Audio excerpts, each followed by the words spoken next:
السلام علیکم ورحمۃ اللہ وبرکاتہ۔ بسم اللہ الرحمن الرحیم۔ ناظرین، آج جو ہم آپ کو ویڈیو دکھانے جا رہے ہیں یہ ہے ڈاکٹر طاہر القادری کی، اور ڈاکٹر طاہر القادری نے بڑی ہی کمال کے جملے بولے ہیں۔ انہوں نے صاف واضح طور پہ کہہ دیا جو رفع دین کرنے والے ہیں وہ جنت میں جائیں گے۔ تو ناظرین، کیا کیا گفتگو کی ہے رفع دین کے حوالے سے، ہم ڈاکٹر طاہر القادری کی وہ گفتگو سنتے ہیں، اور ساتھ ہی ہم آپ کو اسی والا سے ذاکر نے کا حافظہ اللہ تعالیٰ کی ویڈیو دکھاتے ہیں۔ تو پھر انشاءاللہ اسی والا سے ناظرین ہم بھی گفتگو کریں گے۔ تو آئیے ناظرین مل کے ویڈیو دیکھتے ہیں۔ بھئی رفع دین کرنے والے بھی جنت میں جائیں گے، آپ جا کے دیکھ لینا۔ امام بخاری ہوں گے کہ نہیں جنت میں؟ امام مسلم ہوں گے کہ نہیں جنت میں؟ امام ابو داؤد، ترمذی، نسائی، ابن ماجہ سب ہوں گے کہ نہیں؟ ارے نیچے آ جائیں، حضور غوث الاعظم میرے اور آپ کے اور کل دنیا کے شیخ عبد القادر جیلانی ہوں گے کہ نہیں جنت میں؟ یہ سب رفع دین کرتے تھے۔ نماز پڑھنے کے جو اہم رکن ہیں وہ قرآن مجید میں کا ذکر آتا ہے، اور باقی کا ذکر آتا ہے حدیث میں، لیکن قرآن کے ذریعے ہمیں پتہ لگتا ہے کہ قرآن مجید میں اللہ سبحانہ وتعالیٰ فرماتے ہیں سورہ بقرہ میں، سورہ نمبر 2 آیت نمبر 144 144، اللہ فرماتے ہیں کہ جب بھی آپ نماز کے لیے کھڑے ہوتے ہیں، صلاح کے لیے کھڑے ہوتے ہیں، اپنا رخ مسجد حرام کی طرف کرو۔ Turn your face toward the sacred mosque. جدھر بھی آپ ہیں اپنا رخ، اپنا چہرہ مسجد حرام کی طرف کرو۔ یہ ہمارے لیے قبلہ ہے، کعبہ ہمارا قبلہ ہے۔ نماز پڑھتے وقت ہمیں رخ کرنا چاہیے مسجد حرام کی طرف، یہ فرض ہے۔ اللہ تعالیٰ فرماتے ہیں سورہ بقرہ میں، سورہ نمبر 2 آیت نمبر 238 میں 238، اللہ تعالیٰ فرماتے ہیں کہ جب بھی آپ صلاح کے لیے کھڑے رہو تو stand with a devout frame of mind. آپ جب کھڑے ہوتے ہیں، عربی میں لفظ آتا قانتین، کہ اپنے ڈیواؤٹ فریم آف مائنڈ کے ساتھ آپ نماز پڑھو۔ اللہ فرماتے سورہ ہجر میں، سورہ نمبر 15 آیت نمبر 87 میں کہ اللہ ہے سینٹ، اللہ نے نازل کیا ہے 7 آیتیں جو ہمیشہ دہرائی جاتی ہے، اور قرآن عظیم۔ جب قرآن مجید میں اس کا ذکر آتا ہے 7 آیتیں جو ہمیشہ دہرائی جاتی ہے، اس کا مطلب ہے سورہ فاتحہ۔ سورہ فاتحہ میں 7 آیتیں ہیں، تو قرآن میں اللہ تعالیٰ ذکر کرتے ہیں سورہ فاتحہ کے بارے میں، اور عظیم قرآن۔ سورہ فاتحہ کے علاوہ باقی حصہ جو قرآن کا ہے اسے کہا جاتا ہے قرآن عظیم۔ تو سورہ فاتحہ کا ذکر آتا ہے قرآن مجید میں سورہ ہجر میں، سورہ نمبر 15 آیت نمبر 87 میں۔ اور اللہ تعالیٰ قرآن مجید میں کہتے ہیں کہ صلاح میں آپ کو رکوع کرنا ضروری ہے، اور رکوع لفظ قرآن مجید میں کم سے کم 13 بار آیا ہے، اور صلاح کا اہم رکن جو ہے وہ سجدہ ہے، اپنے ماتھے کو زمین پہ ٹیکنا کہتے ہیں سجدہ۔ اور سجدہ کا لفظ قرآن مجید میں 92 ٹائمز آیا ہے، قرآن مجید 92 ٹائمز۔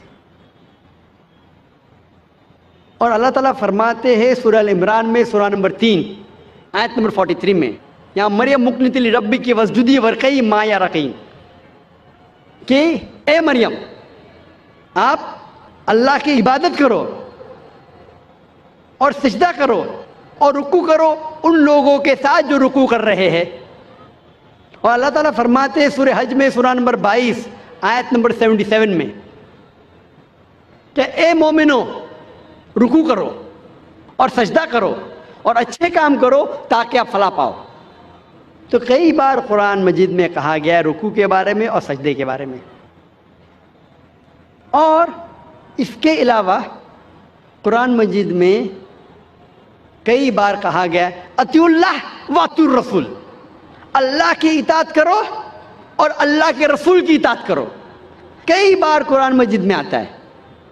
سورہ العمران سورہ نمبر 3 آیت نمبر 32، سورہ العمران سورہ نمبر 3 آیت نمبر 132، سورہ نساء سورہ نمبر 4 آیت نمبر 59، سورہ مائدہ سورہ نمبر 5 آیت نمبر 92، سورہ انفال سورہ نمبر 8 آیت نمبر 1، سورہ انفال سورہ نمبر 8 آیت نمبر 20، سورہ انفال سورہ نمبر 8 آیت نمبر 46، سورہ نور سورہ نمبر 24 आयत नंबर 56, सूरह नूर सूरह नंबर 24 आयत नंबर 54, सूरह मोहम्मद सूरह नंबर 47 आयत नंबर 33, सूरह मुजादिला सूरह नंबर 58 आयत नंबर 13, सूरह तकाबून सूरह नंबर 64 आयत नंबर 12। कम अज़ कम कुरान मजीद में 12 जगह कहा गया है अतिउल्लाह व अतिउर रसूल, अल्लाह की इताअत करो, अल्लाह के रसूल की इताअत करो।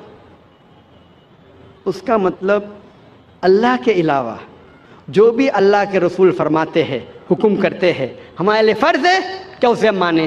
तो सलाह की बाकी रुकन, बाकी छोटी चीज़ें किस तरीके से पढ़ी जाती है वो जिक्र आता है हदीस में। जब अल्लाह के रसूल की सही हदीस पढ़ेंगे तो बाकी चीज़ हमें मिलती है। और अल्लाह के रसूल फरमाते हैं सही बुखारी में जिल्द नंबर 1 किताबुल आदान चैप्टर नंबर 18 हदीस नंबर 604 में, pray as you see me pray, नमाज पढ़ो जिस तरीके से आप मुझे पढ़ते हुए देख रहे हैं। और ये हदीस दोहराई गई है कई जगह, ये दोहराई गई है सही बुखारी में जिल्द नंबर 9 में हदीस नंबर 352 जहाँ अल्लाह के रसूल फरमाते कि नमाज पढ़ो उस तरीके से जिस तरीके से आप मुझे पढ़ते हुए देख रहे हैं। तो बाकी चीज़ नमाज के बारे में हमें मिलती है अल्लाह के रसूल की सही हदीसों में।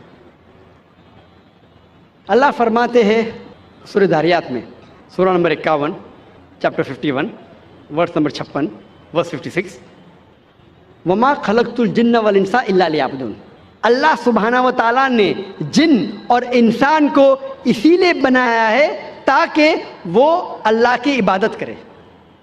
अल्लाह ने जिन और इंसान को सिर्फ और सिर्फ इसीलिए बनाया ताकि वो अल्लाह की इबादत करे।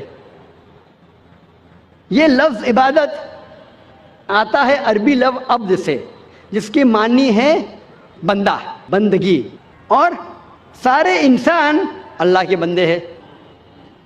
हमें फ़र्ज़ है कि हम हमारे खालिक, हमारे रब अल्लाह सुब्हानहू व तआला की इबादत करें। कई मुसलमानों को गलत फहमी है कि सलाह ही सिर्फ अल्लाह की इबादत है। सलाह अल्लाह की एक अहम इबादत है, सबसे बेहतरीन, लेकिन सिर्फ सलाह इबादत नहीं। इबादत के मानी अब्द, बंदगी, अल्लाह का कहना मानना। जब हम अल्लाह का हुक्म मानते हैं तो हम अल्लाह की इबादत कर रहे हैं। अल्लाह जिस चीज़ से हमें रोकता है हम उससे परहेज करते हैं, हम अल्लाह की इबादत कर रहे हैं। लेकिन सबसे बेहतरीन इबादत है सलाह। जी नाज़रीन, आपने ये वीडियो मुलाज़ा फरमाई तो डॉक्टर तारुल कादरी हाफिज़हुल्लाह ताला की भी आपने गुफ्तगू सुनी और ज़ाकिर नाइक हाफिज़हुल्लाह ताला की गुफ्तगू सुनी। तो नाज़रीन, अगर हम हदीस की तरफ बढ़ते हैं तो पहले नंबर पे अगर देखें कुरान पाक की तरफ, तो ये बात अल्लाह पाक ने कुरान पाक में वाज़ेह फरमा दी, लक़द कान लकुम फ़ी रसूलिल्लाहि उस्वतुन हसना, कि मेरे महबूब अलैहिस्सलातु वस्सलाम की ज़िंदगी आपके लिए बेहतरीन नमूना है। तो नबी पाक सल्लल्लाहु अलैहि वसल्लम ने नमाज़ कैसे पढ़ी? जैसा कि नबी पाक सल्लल्लाहु अलैहि वसल्लम ने ये जुमला बोला है, सल्लू कमा रअयतुमूनी उसल्ली, नमाज वैसे पढ़ो जैसे मुझे पढ़ते हुए देखा। तो सहाबा ने हमें बताया। तो अगर नाज़रीन हदीस सहीह बुखारी की आप हदीस नंबर 735 और 736, 37, 38 ये आप देखेंगे तो उनके अंदर वाज़ेह नबी पाक सल्लल्लाहु अलैहि वसल्लम की नमाज का तरीका बताया गया कि नबी पाक नमाज कैसे पढ़ते थे। यानी अल्लाहु अकबर कह के, तकबीर तहरीमा कह के, तो हाँ बांध के, फिर सूरत आपको नाज़रीन पता है, फिर उसके सूरह फातिहा के बाद कोई सूरत, फिर उसके बाद रुकू करते तो नबी पाक सल्लल्लाहु अलैहि वसल्लम रफ़ा यदैहि, अपने हाथों को बुलंद करते, यानी रफ़ा यदैन करते। तो फिर जब रुकू से उठते फिर करते, तो फिर सजदे में जाते हुए नहीं करते थे। तो नाज़रीन ये आप हदीस सहीह बुखारी का मुताला करेंगे, हदीस नंबर 735, 736, 737 और 738 आपको नाज़रीन हर चीज़ का इल्म हो जाएगा कि नबी पाक सल्लल्लाहु अलैहि वसल्लम की नमाज का तरीका क्या था। तो नाज़रीन दुआ करें हमें नबी पाक सल्लल्लाहु अलैहि वसल्लम के तरीके के मुताबिक हमें अल्लाह पाक नमाज़ पढ़ने की तौफीक दे, और ये भी दुआ करें अल्लाह पाक हमें कुरान पाक की तिलावत भी करने की तौफीक दे, और साथ साथ अल्लाह पाक कुरान पाक का तर्जुमा पढ़ने की तौफीक दे। जज़ाकुमुल्लाहु खैरा। अस्सलामु अलैकुम व रहमतुल्लाहि व बरकातुहू।